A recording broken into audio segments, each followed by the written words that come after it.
আমাকে দুঃখের শ্লোক কে শোনাবে? কে দেখাবে আমাকে দুঃখের চিহ্ন কি এমন?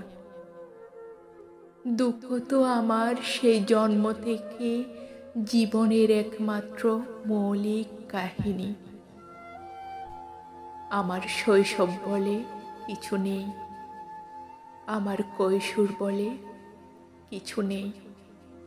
আছে শুধু বিষাদের গহীন বিস্তার।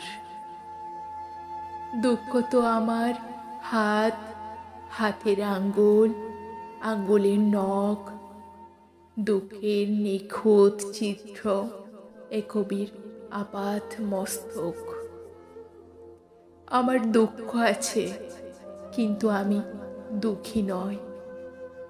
দুঃখ তো সুখের মতো নীচ নয় যে আমাকে দুঃখ দেবে। আমার এক একটি দুঃখ এক একটি দেশলাই কাঠির মতন অবয়ব সাজিয়েছে ভয়ঙ্কর সুন্দরের কালো কালো অগ্নি তিলকে। পাঁজরের নাম করে ওসব সংগোপনে সাজিয়ে রেখেছি আমি সেফটি মেচির মতো বুকে।